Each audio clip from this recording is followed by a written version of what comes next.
तो ये हम क्यों झूठ बोलते हैं आईएमएफ के साथ? जैसे आप कह रहे हैं कि ये हमें हम पता आज है। से नहीं बोल रहे सर, हम ये 20 साल से बोल रहे हैं और मेरा रोना ही यही है कि हम क्यों झूठ बोलते हैं। हमें क्या जरूरत है, जो फैक्ट्स हैं वो उनको उनके सामने रखें। हम आईएमएफ प्रोग्राम में एंटर करने के लिए झूठ बोल देते हैं और फिर जो है हम यू नो फिर हम जब ये चीजें करनी होती हैं तो फिर वो हमारे ऊपर ही गिरती हैं और लोगों के ऊपर आके मुसीबत आती है।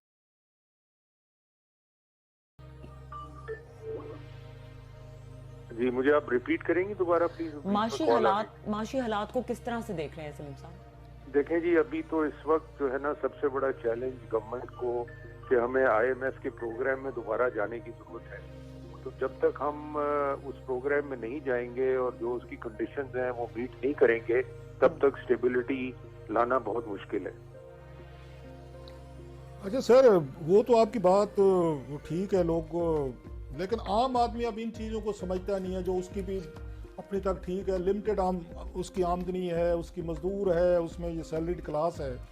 तो जैसे 35 रुपये आज उस पेट्रोल की कीमतें बढ़ी हैं, और दूसरी तरफ हमने ये देखा है डॉलर जो है सर उसको फ्री कर दिया गया। रोज़ाना की बुनियादों पे यहाँ पे ये बैंक रेट जो है ना सर बढ़ रहा है।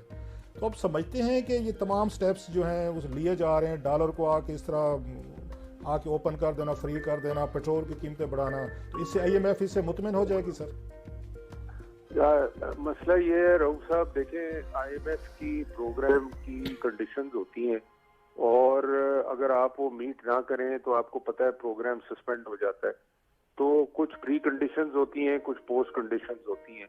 अब अगर आपने जो उन्होंने कही थी कंडीशंस जो दिसंबर में मीट करनी थी, नवंबर में करनी थी, वो आपने नहीं की, और हमारे साथ मसला यही होता है कि हम जो टारगेट्स उनको लिख के देते हैं वो हम अचीव नहीं करते, और जब अचीव नहीं करते तो फिर ये आप देखते हैं कि हमारे ऊपर ये जो पहाड़ गिरता है पेट्रोल का और बिजली का और दूसरी चीजों का, और आम आदमी उससे अफेक्ट होता है।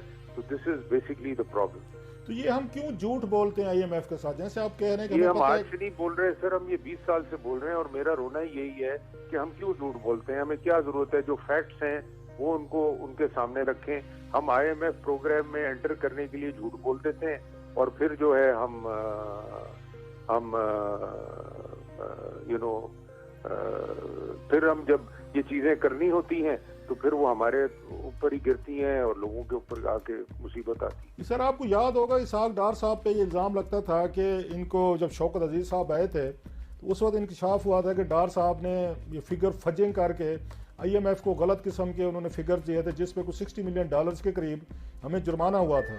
ये आज से कोई यहाँ वाली बात 20-22 साल पहले की बात है। तो वो प्रैक्टिस अभी आप ये कह रहे हैं वो अभी भी कंटिन्यू है। जो वजीर खजाना आता है तो वो सारी की सारी वो इसी तरह के गलत आगे पीछे करके आईएमएफ को कह के वक्ती तौर पर ले आता है, और 6 महीने कुछ साल बाद पकड़े जाते हैं, जुर्माने भी होते हैं, प्रोग्राम भी सस्पेंड हो जाते हैं सर।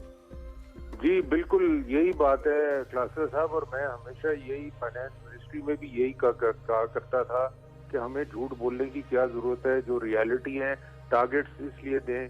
और मुझे याद है चेयरमैन एफपीआर ने आके मुझे ये कहा था कि सर ये सारे झूठे टारगेट्स हैं, ये मिनिस्ट्री खुद दे देती है, हमने तो कभी ये दिए ही नहीं मिनिस्ट्री को। तो ये तो हर साल ये काम होता है और मैं इसकी खिलाफ वर्जी करता हूँ। और मैं कहता हूँ जो रियलिटी है, जो चीजें हम कर सकते हैं वो हमें कहनी चाहिए और उनको एग्री कराना चाहिए।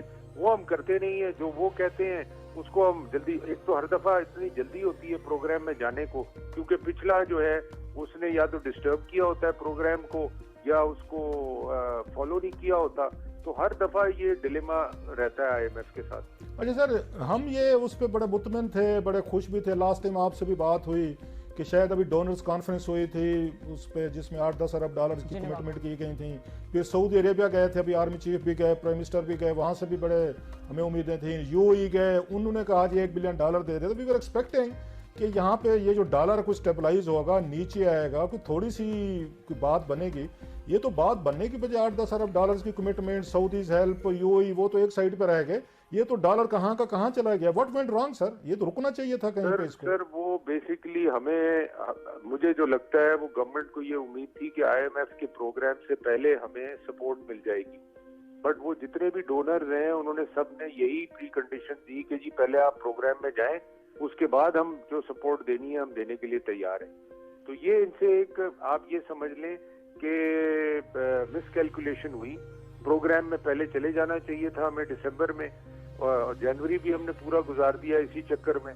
तो ये basically it's a delay on the government and you know what can I से। सर इससे तो ये साबित हुआ, ये हमारे इतने बड़े समझदार लोग तो इसलिए ये आप जैसे ये उनको ज़हीन लोगों को वजीर ख़जाना बनाते हैं, डार साहब हूँ, मिफ्ता साहब हूँ, शौकत तरीन, लंबी लिस्ट है, उस शेख हफीज़ शेख साहब हूँ, ये वटेवर कि ये सियाने लोग हैं, इनकी कैलकुलेशन बेहतर है, हमसे बेहतर दुनिया समझते हैं, इकॉनमी समझते हैं, हालात समझते हैं, तो ये तो गलत फैसला नहीं करेंगे, मिस कैलकुलेशन नहीं करेंगे। अगर डार साहब की मिस कैलकुलेशन है कि नवंबर दिसंबर में जाने के बजाय वो अब जा रहे हैं, जिससे सऊदीज और दीगर पैसा रुक गया है, तो ये तो पाकिस्तान को बड़ी महंगी पड़ी है। ये तो अगेन इससे उसको कहते हैं डिजास्ट्रस इनकी कैलकुलेशन थी, और कोई किसी से पूछा नहीं जाता। इनकी गलतियां जो हैं the whole country page, the whole आवाम पे सर, इनके नजदीक गलती हो कि हमारा तो बेड़ा गर्क हो गया सर। सर आपका सिर्फ क्या, सबका बेड़ा गर्क हो गया। कोई आदमी ऐसा नहीं है जो सुबह से फोन करके रोता नहीं है, चाहे वो बिजनेसमैन हो, चाहे वो गरीब आदमी हो, चाहे वो मिडिल क्लास हो। ये तो इसने अक्रॉस द बोर्ड इस चीज ने सबको अफेक्ट किया है। अब ये चीजें सोचने वाली हैं, और मैं इसीलिए क्लासरा साहब हमेशा कहता हूँ सियासत को इकोनॉमी से दूर रखें, और जब तक हम दूर नहीं रखेंगे ना यही होता रहेगा। अच्छा सर, आपको याद होगा कि लास्ट टाइम आपने 2-3 चीज़ें बड़ी इंपॉर्टेंट की थी, लोग यकीन नहीं करते। मैंने एक दफ़ा कॉलम में भी लिखा, आपको कोट करके मैंने ट्वीट भी किया। आपने बताया कि हमारी $80 बिलियन की वो जो थी इंपोर्ट थी। पहले तो ये बताइएगा कि हमारी कुछ अर्सा पहले तक इंपोर्ट्स जो थी मेरे को 57-60 बिलियन डॉलर थी, ये $80 बिलियन तक कहीं से पहुंची थी, नंबर 1। दूसरा आपने बताया था कि हमारा एक्सपोर्टर जो है वो पैसा रख के बाहर बैठा हुआ है कि जनाब डॉलर का रेट 10-12 रुपए बढ़ेगा तो फिर वापस लाऊंगा, रेमिटेंसेज हैं वो आएंगी। अब तो डॉलर का रेट पहुंच गया 270 क्रॉस कर गया सर, तो हमारा एक्सपोर्टर अभी भी पैसा रख के बैठा हुआ है, वो मजीद इंतजार कर रहा है कि नीचे जाएगा मैं फिर लाऊंगा।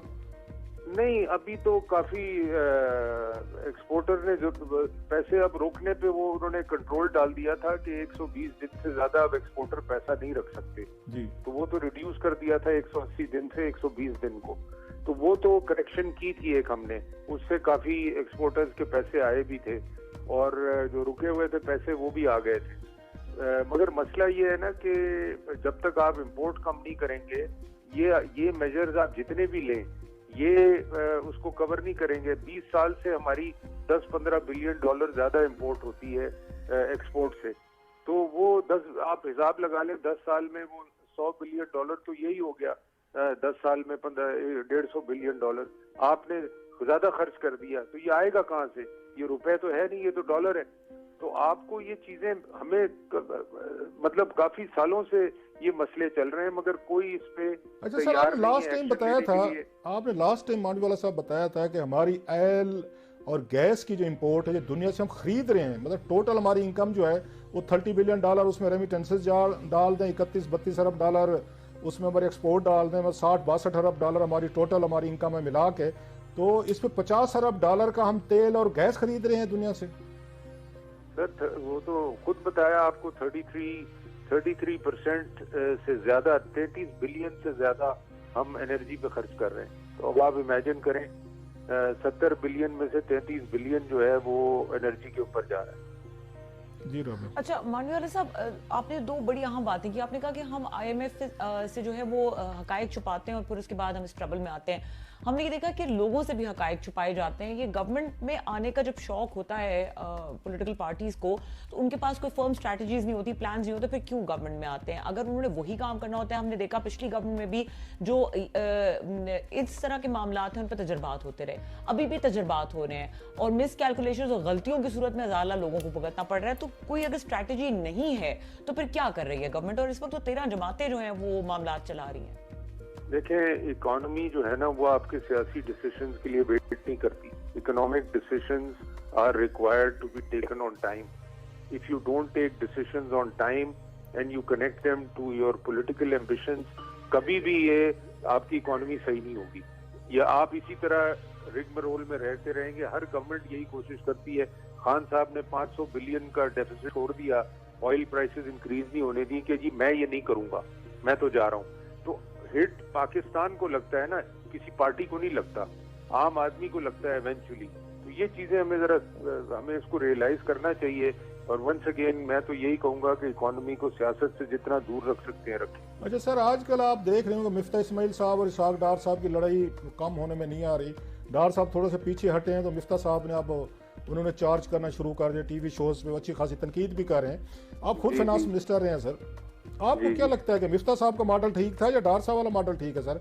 इस पे आपकी ब्लंट और वो चाहिए, ऑनेस्ट ओपिनियन चाहिए, ये यारी दोस्ती वाले डिप्लोमेटिक नहीं है। नहीं, मैं आपको ऑनेस्ट ओपिनियन दूंगा सर। मिफ्ता साहब जब आए तो उनके लिए सबसे बड़ा चैलेंज था to go back to IMF, जो उन्होंने अचीव किया और उन पे उनको क्रिटिसाइज किया गया, उसके बाद उनको हटा दिया गया। तो मैं समझता हूँ कि मिफ्ता साहब ने जो स्टेप्स लिए एट दैट टाइम, उनके पास कोई चॉइस नहीं थी, यही स्टेप उनको लेने थे, उनके पास और कोई चैलेंज नहीं था। उनका पास ये चैलेंज था कि IMF प्रोग्राम में हम दोबारा जाएं, जो कि हम खान साहब के टाइम से निकल चुके थे और इसीलिए हम तबाही की तरफ जा रहे थे। तो वो